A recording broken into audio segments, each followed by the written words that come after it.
لە ماوەی ڕابردوودا یەکێتی نیشتیمانی کوردستان پشتیوانێکی تەواو بووە کە حکوومەتی هەرێمی کوردستان لەگەڵ حکوومەتی مرکزی فیدراڵ پەیوەندێکی باشیان هەبێ و لە ئەنجومەنی نوێنەرانە زۆربەی فراکسیۆنەکان لە هەوڵدا بوون بە تایبەتی فراکسیۆنی یەکێتی نیشتیمانی کوردستان کە ئەو ڕێککەوتنەی هەیە لەسەر بودجەی 2021 بگاتە ئەنجام.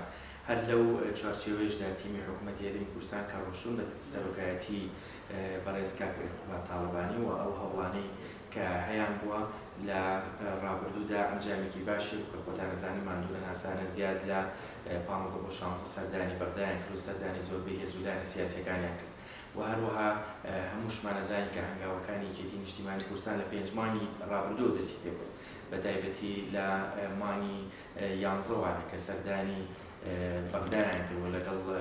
سەرۆکی کوتلەکان و سەرۆکی حیزبە سیاسیەکانی ئەوێ کۆبوونەوە بە تایبەتی جەنابی هاوسەرۆکا کاک تاڵبانی چەندین سەردانی کرد بۆ ئەوێ و خۆشبەختانە نەتیجەی ئەم هەموو سەردانانە لە تیمی حکوومەت دەهی هاوسەرۆکان پشتگیری هێز و لایەنە سیاسیەکان ژێعی هەردوو حکوومەتەکە بکەین کە حکوومەتی هەرێمی کوردستان و حکوومەتی فیدراڵە بۆ ئەوی پابەندی تەواو هەبێ بە بەندەکانی ئەم ڕێکەوتنەوە و هەر لە ئیستاوانە ئەبێ ئەو پابەندی کە لەسەر حکوومەتی هەرێمی کوردستانە بە ڕێکەوتێکی جێبەجێ بکرێ لە هەمان کاتیژا کە ئەو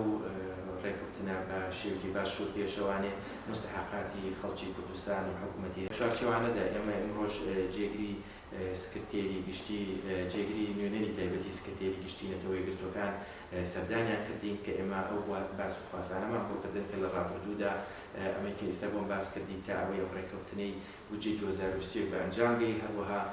گفتوگۆکانە بۆ ئەوەی کە هەڵبژاردننی داهاتووی عێراق لە ئاستێکی باشە بکرێت کە خەڵکی عێراق بتوانن وێنەی ڕاستەقینەی خۆیان هەڵبژێرن بە شێوەیەکی ڕێک و پێک و شەفافانە. ئەمە پێویستی بەوە هەیە کە پەیوەندی نێوان هێز و لایەنە سیاسیەکان لە نێوان کورد و عەرەبە لە نێوان پێکهاتەکانی تری عێراقا باش بێت بۆ ئەوەی زەمینەیەکی ئارام دروست ببێت. ئەم زەمینە ئارامەوە لە هاوڵاتیان کە هەموو خۆشگوزەرانی کە دابین کردووە ئارامیت هەیە هانی خەڵکیش بدەیت بۆی بەشداری زیاتر بکات بۆ دەنگدان و